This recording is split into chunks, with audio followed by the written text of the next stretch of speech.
Shoutout ko pala ang nag-iisang member ko na si Christopher Ogit, maraming salamat po, ang saya naman.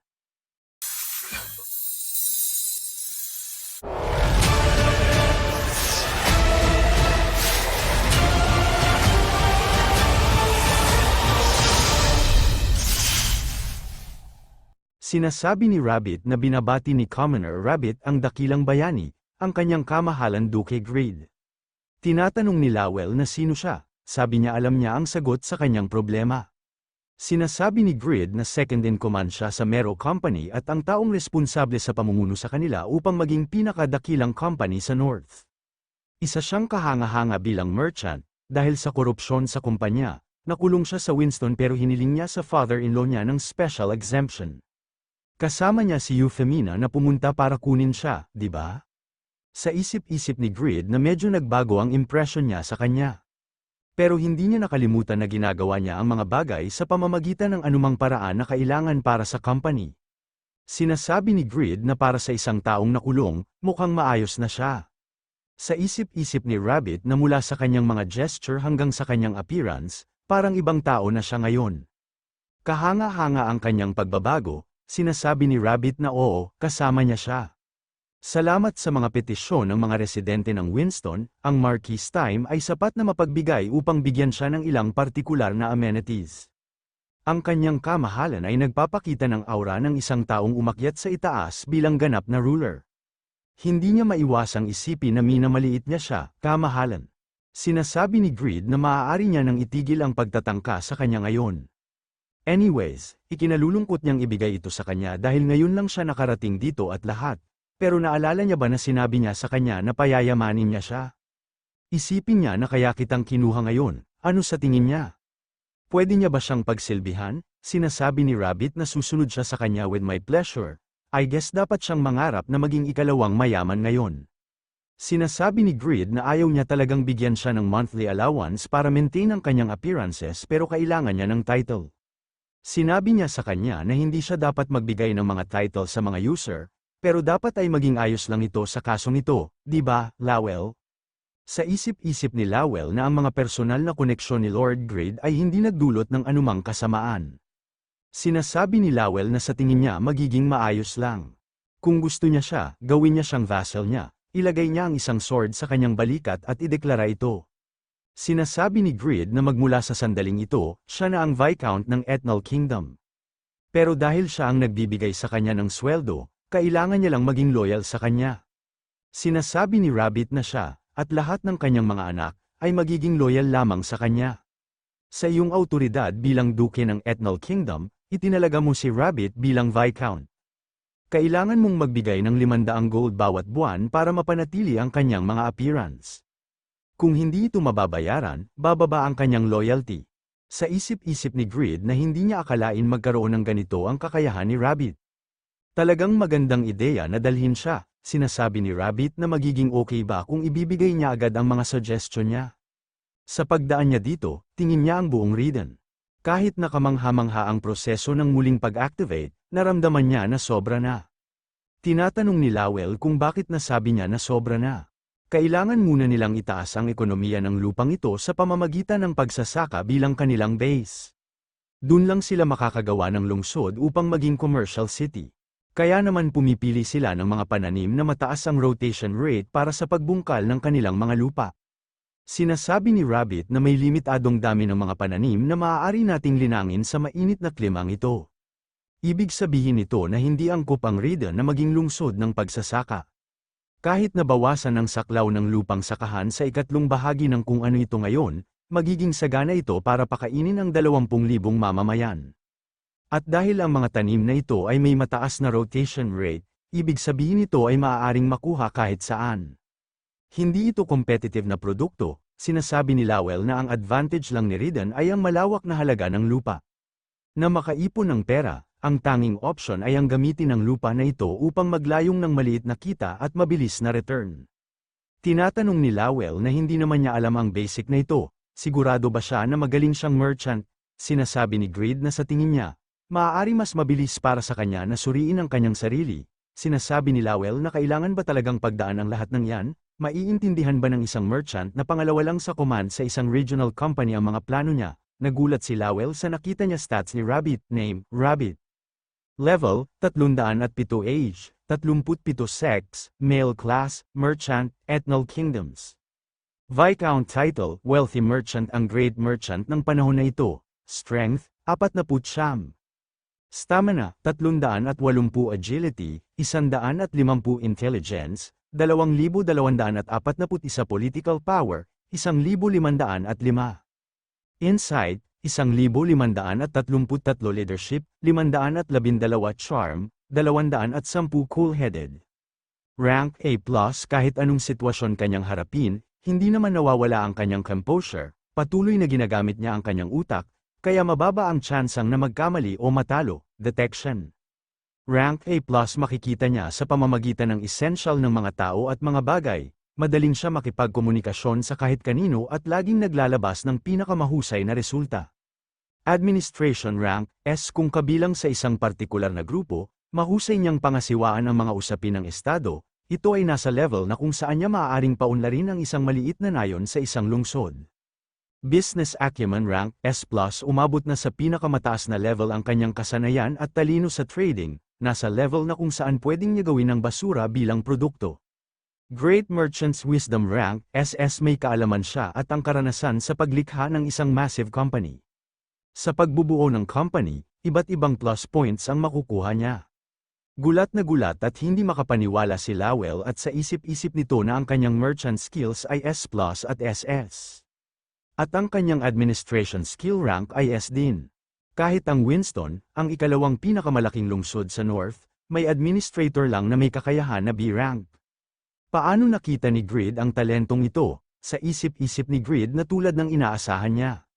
Siya ay isang named level NPC, sobrang outstanding ang mga skills niya to the point na masakit ang kanyang ulo kung gagamitin niya siya bilang administrator o merchant. Sinasabi ni Lowell na wala siyang magawa kundi umamin, pupunta na siya sa bukid, kaya dapat niyang ilagay si Rabbit bilang administrator. Sinasabi ni Grid na pero pwede din siya maging administrative. Hindi ba mas mabuti na ilagay si Rabbit para magbuo ng Ridden affiliated company? Sinasabi ni Lowell na wala siyang administration skill. Ang pagkakaroon ng kasanayan ng administration ay nakakagawa ng isang mundo ng pagkakaiba sa mga tuntunin ng kung gaano kabilis ang pag-unlad ng isang lungsod. At saka, isa sa mga tungkulin ng isang administrator ay diplomacy, kaya ang mga talento ni Rabbit bilang merchant ay expressed dito. Sinasabi ni Rabbit na isa pang bagay, upang makalikha ng mga kalidad ng kanilang i-export, kailangan din nila ng alchemy facility. Sinasabi ni Grid na alchemy, at may bagay ba talaga na maaari nating i-export mula sa wasteland na ito? Sinasabi ni Lowell na hindi niya naman binabanggit ang tungkol sa mga tanim. Kailangan nating maging sapat ang kanilang sarili, kaya matatagalan bago sila magkaroon ng sapat na i-export.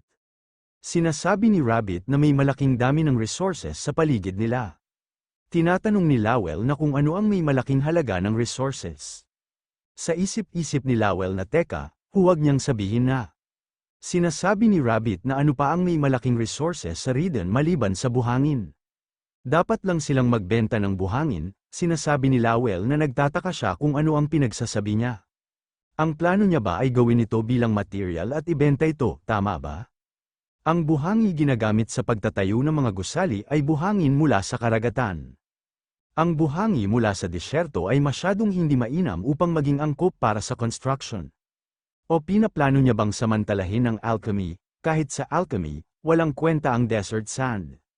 Sino ang bibili ng walang kwentang desert sand na ito, na ibebenta nila? Sinasabi ni Rabbit na kung sa Bhutan Barony ng Saharan Empire pwede nilang ibenta. Nagbuntog hininga si Lowell at sinasabi nito na bakit bibili ang Bhutan Barony ng desert sand, maliban na lang kung lubos na silang baliw, kaya naman gumawa ng mabuting paraan para wala silang ibang choice kundi bilhin ito. Naiinis na si Lowell at nalilito na at tinatanong nito kung ano ba talaga ang pinaplano niya.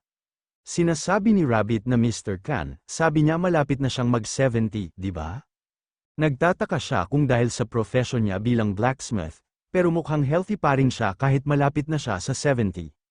Kahit compared sa ibang vacation spot sa Empire, ang Bhutan Barony ay rehiyon na madalas na bisitahin ng mayayaman at mga maharlika.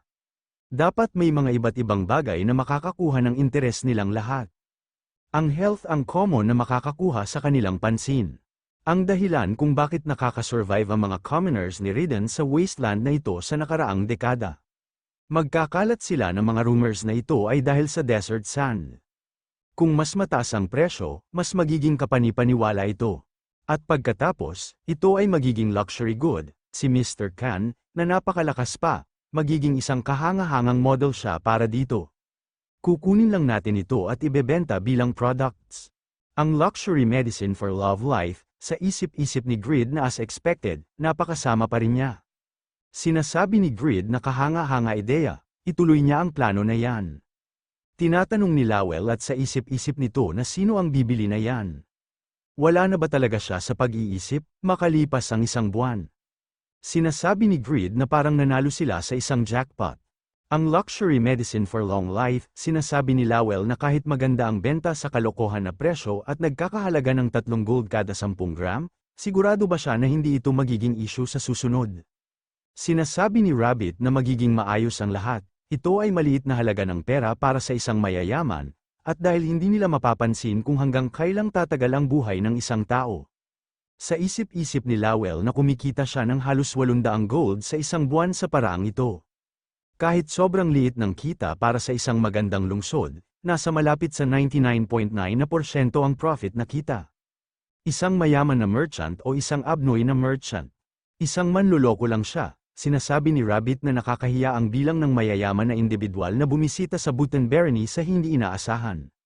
Ito ay mababa, sinasabi ni Lowell na sa huli, malalaman ng mga tao na isang desert sand lang ito. Tapos, susubukan ng ibang tao na magbenta rin ng buhangin ng Ridden.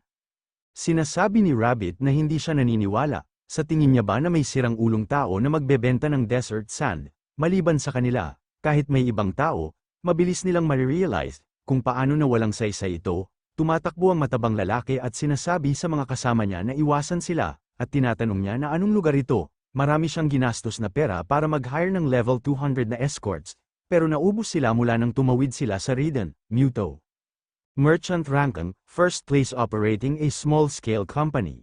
Sa isip-isip ni Muto na kamakailan, lubos na bumaba ang sales rate ng mga produkto ng tourist na nag-deliver sa Buten Barony. Pero ang dahilan niyan ay ang luxury medicine for long life na package lang ng isang desert sand. Hindi niya alam kung sino yan, pero ito ay isang kahanga-hangang ideya. May merchant bang ganito sa Ridden? Sinasabi ni Muto na maraming na silang hirap, dahil nawala na ang lahat ng escorts. Wala siyang ibang pagpipilian kundi kumuha ng maliit na halaga ng desert sand na ito para kumita man lang ng kaunti. Sa isang merchant store, sinasabi ng tindero na ang lakas ng loob niya na lokohin siya. Tinatanong naman ni Muto na kung bakit nasabi niya na niloloko siya. Ang luxury medicine for long life ay kinokolekta mula sa central region ng Ridden. Wala siyang seal na nagpapatunay na ito ay mula sa lugar na yan. Ang lakas ng loob niya para lokohin siya ng walang kwentang sand na ito. Ititigil na nila ang negosyo sa Muto Company mula ngayon. Sa isip-isip ni Muto na isa itong failure, naset nila ang buong bagay na ito para lang magbenta ng buhangin. Nawalang siya ng isang lugar para magnegosyo, bilang isang merchant, ito ay isang genius idea. Sino sa mundo ang taong gumagawa nito? Sinasabi ni Lowell na isang glass bottle na may seal of certification. Hindi siya makapaniwala ang layo ng iniisip niya. Sino ba siya talaga sa mundo? Sinasabi ni Grid na obvious na yan, pero nasa deficit pa rin sila, may kulang pa rin silang sa facilities at pareho pa rin ang bilang ng mga tao. At patuloy siyang gumagawa ng mga equipment upang increase ang kanilang supply, kaya wala rin siyang kita. Sinasabi ni Lowell na huwag mawala ng pag-asa at isipin ito bilang investment para sa kinabukasan. Anyways, si Khan ay nagiging mas pabata ng pabata kada araw. Baka lugar talaga ang Ridden ng mataas na vitality. Sinasabi ni Grid na isa lang itong special na kaso. Anyways, magkano ang nabente nila? Sinasabi ni Lowell na ngayong buwan, kumita sila ng 1,230 gold. Sinasabi ni Grid na hindi pa ring umabot ng 25% ang sahod ni Rabbit na dapat niyang kitain. Mula sa buwanang allowance na natatanggap ni Rabbit bilang Viscount at ang kanyang kita bilang administrator, tatanggap siya ng 6,000 gold. Ito ang dahilan ng kanilang mabagal na pananalapi na ma-recover. Gayunpaman, siya ay isang taong nagkakahalaga ng kahit malaking salary. Kung titingnan niya kung paano niya siguraduhin na tatanggap ang kanyang monthly wage kahit sumumpa siya ng loyalty sa kanya, may meticulous talaga siya. Tinatanong ni Greed na ano ito, bakit ang sarap nito? Sinasabi ni Lowell na ito ang rainbow potato na kanilang nasaka ngayon. Soon, mae-export nila din ito. Salamat sa water veins na natuklasan ni Mr. Piaro pati ang mga kagamitang pagsasaka na ginawa niya. Pinaganda ang lupa at naresolba ang pagkulang ng pagkain. Dahil nagsimula ng lumaki ang mga gulay, bumaba na ang alikabok mula sa desert at mga kaso ng endemic diseases. Sa pamamagitan ng mga tanim na ito, pinapaganda nila ang buhay ng kanilang mga mamamayan.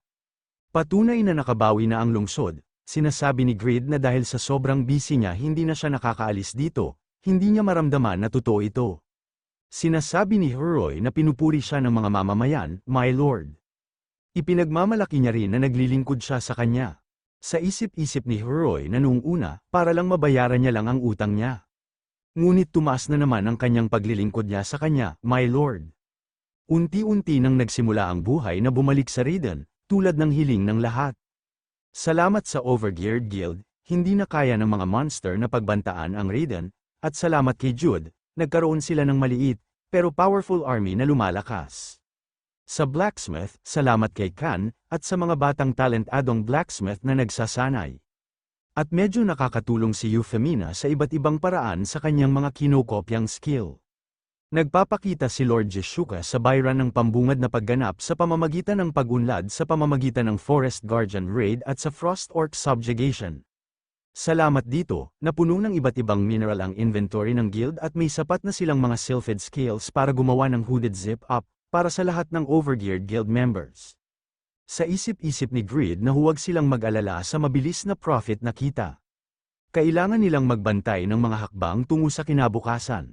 Babawiin nilang ang kanluran at magsisimula sila sa Raiden, at kung sila ay makakakuha ng lupa sa hari, maaari silang kumita ng maraming pera.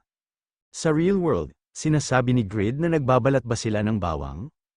Tutulong siya, sinasabi ng tatay ni Greed na ito ay kanilang trabaho. Yang Wu, busy siya sa sarili niyang trabaho, dapat na siyang magpahinga. Sinasabi ni Greed na ano pa ang hihilingi niya sa kanyang anak na tulong. Ginagawa niya ito kasi gusto niyang tumulong, nagtataka at tinatanong ng mga magulang niya na may pupuntahan ba siya? Sinasabi ni Greed na saan ba siya pupunta, anong klaseng maling pag-unawa ito? Sinasabi ng mga magulang niya na dahil hindi niya karaniwang ginagawa ito. Sinasabi ni Greed na benibenta ito, di ba? Sa isip-isip ni Greed na kahit ang balat ng bawang ay matigas. Manipis ang inner skin kaya mahirap balatan, kailangan niyang gamitin ang kanyang mga daliri parang lever at mamanage ng maayos ang kanyang lakas para hindi masira ang loob. Sinasabi ni Greed na sa ngayon, hindi na bumibili ng bawang ang mga tao maliban kung ito ay nabalatan na. Ang mga bagay na kailangan ng maraming trabaho ay dapat ibenta ng higit pa. Nagtataka si Greed sa reaksyon ng mga magulang niya at tinatanong nito kung bakit. Tinatanong ng mama ni Greed na kung kailan siya naging ganyan kagaling. Dati inaabot siya ng buwan para makabalat ng kahit isa.